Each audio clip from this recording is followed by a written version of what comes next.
Harga di bawah 1 jutaan rupiah. Ini masih cukup recommended. Router yang termurah, performa cukup bagus, bisa dilakukan lock band.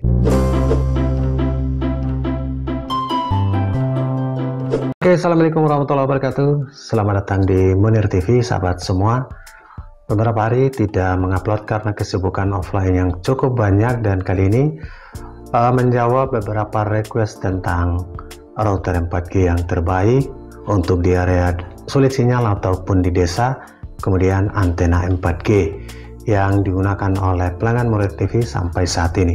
Ada beberapa router 4G yang sudah pernah direview sebelumnya, baik di brand oleh Orbit maupun yang bukan brand dari Orbit. Kemudian antena 4G yang sering digunakan. Router 4G yang menjadi rekomendasi, router yang bisa support 2CA maupun yang non 2CA. Non 2CA yang terbaru saat ini, yang paling recommended, stabil, kemudian bisa dilakukan lock band adalah Mercusis MB110.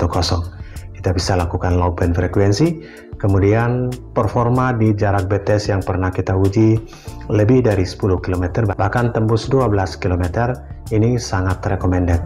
Mercusis MB110 untuk kestabilan dalam menerima sinyal 4G, kemudian stabil dalam performanya, maksudnya tidak pernah putus koneksi atau diskoneksi pada WiFi dari Mercusis MB110 ini. Sayangnya kita menguji dengan provider lain, XL misalnya, ini tidak support, entah karena memang lock untuk TCL only. Oke sahabat semua, harga di bawah 1 jutaan rupiah. Ini masih cukup recommended. Router yang termurah, performa cukup bagus, bisa dilakukan lock band. Kemudian yang kedua adalah TP-Link MR400. Ini pun sangat stabil, jarak BTS-nya bahkan tembus 14 km yang pernah kita lakukan uji. Pengujian di 14 km ini dengan menggunakan antena lock periodik Huawei, lock periodik Lintratek, ataupun IAG grid. Yang biasa digunakan adalah grid lokal, baik yang horizontal maupun yang vertikal. Ini sudah banyak digunakan. Dan yang berikut adalah router brand Orbit.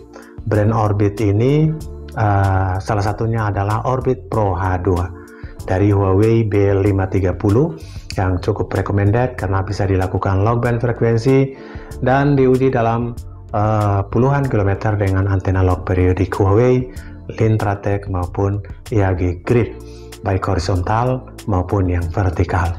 Orbit Pro H1 ini kepekaan penerimaan sinyalnya cukup bisa diandalkan, kemudian stabil dalam performa Wi-Fi-nya.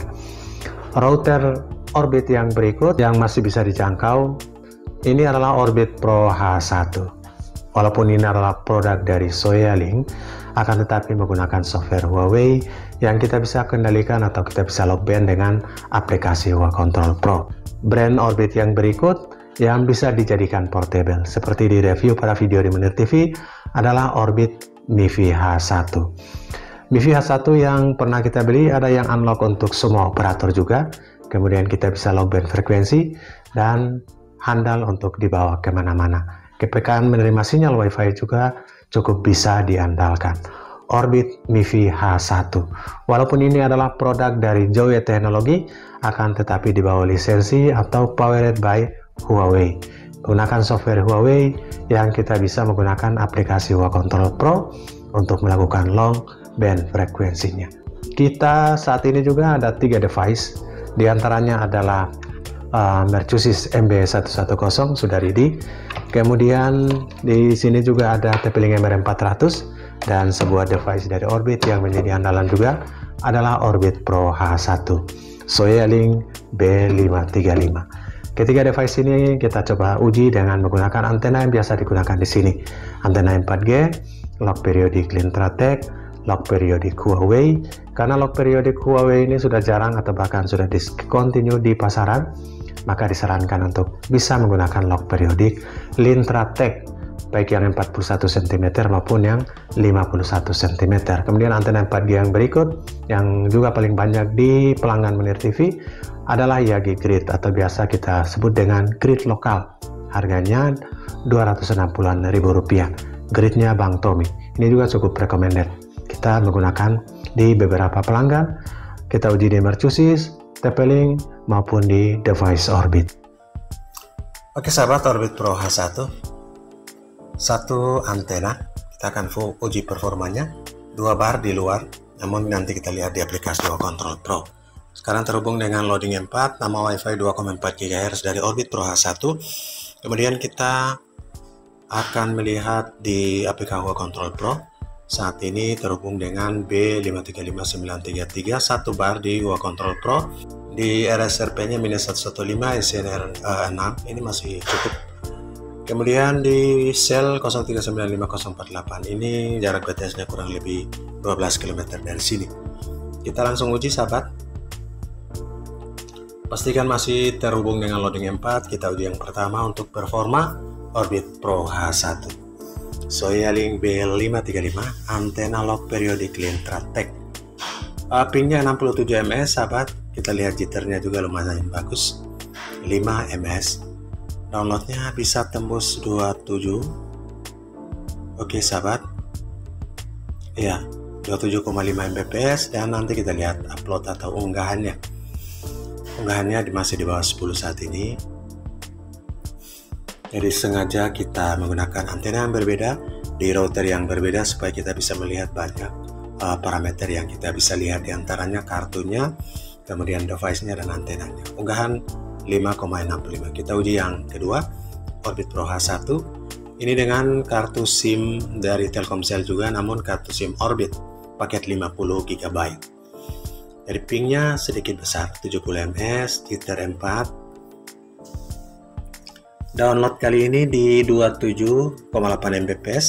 Kita lihat unggahan atau uploadnya di sekarang jalan 4,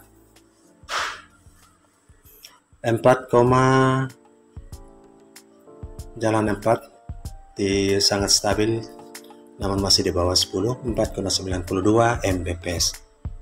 Oke sahabat, kita uji yang kedua adalah TP-Link MR 400 dengan nama WiFi 2,4 GHz nya adalah TP-MR 404. Ini adalah 2,4 GHz dari TP-Link MR 400.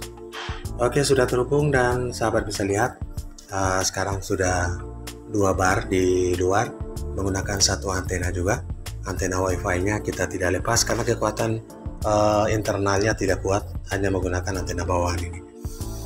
Oke, kita membuka aplikasi Tether. TP-Link ini juga kita lock pada band 1. Jadi di Orbit Pro H1 juga kita lock di band 1, frekuensi 2100.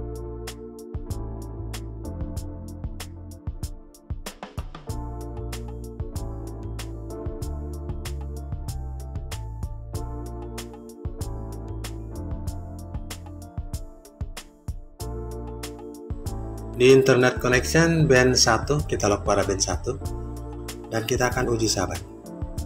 Pastikan terhubung dengan TP-MR 400 dan kita uji performanya.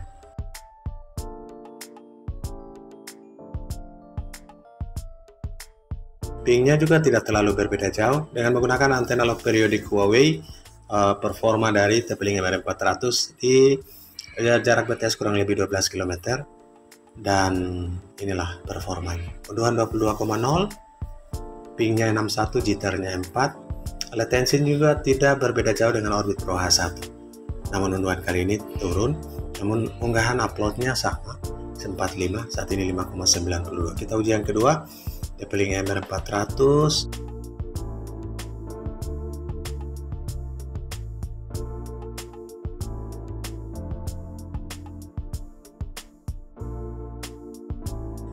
Kartu SIM yang digunakan ini adalah kartu SIM Sakti Telkomsel. Pingnya 64, unduhan 20,5. Unggahannya sama dengan Orbit Pro H1, unduhannya sedikit menurun. Unggahan di MR 400 sedikit naik, 6,12. Oke, yang berikut kita akan connect dengan Mercusis MB110. Nama WiFi-nya adalah MB110. Kita connect dulu. Oke, sekarang sudah terhubung. Coba kita membuka aplikasi Mercusis untuk melihat band frekuensinya. Sahabat bisa lihat, ini adalah aplikasi Mercusis. kita di More, menu Advanced, dan kita lihat di Internet Connection. Internet Connection-nya pada B1 sahabat. Dan antenanya juga enable di antena eksternal. Oke, dengan kartu SIM Bayu, paket 50 GB juga, dan kita uji performa dari Mercusis MB110 di BTS jarak 12 km. Inilah performanya. Jadi latensinya, ping, jitternya itu tidak terlalu berbeda jauh antara Orbit Pro H1, Tebeling MR400 dan Mercusis MB110. Namun kita lihat di Mercusis kali ini downloadnya di bawah 20. Downloadnya 18,8 dan latensinya terdiri dari ping dan jitternya juga tidak berbeda jauh. Namun yang sedikit berbeda adalah uploadnya. Di Orbit Pro H1 dan MR400 uploadnya di bawah 10, ini tembus Mercusis MB110 tembus 11,3 Mbps. Kita uji yang kedua, sahabat semua, pingnya juga tidak terlalu beda jauh. Jadi untuk latensinya antara Orbit Pro H1, MR400 dan Mercusis MB110 sama, karena kisarannya sama. Namun di Mercusis MB110 ini dengan kartu SIM Bayu unduhannya bisa melebihi MR400 26,3, dan melebihi Orbit Pro H1 dan MR400 adalah uploadnya tembus 11,6. Jadi rata-rata 2 kali di atas 10 Mbps di kedua pengujian di Mercusis MB110. Oke, jadi kesimpulannya untuk upload atau unggahannya unggul pada Mercusis MB110, downloadnya ada di Orbit Pro H1, kemudian stabil di MR400 itu standar saja. Oke sahabat semua, itulah performa ketiga device ini yang menjadi rekomendasi buat sahabat semua. Semoga bermanfaat. Salam sukses. Assalamualaikum warahmatullahi wabarakatuh.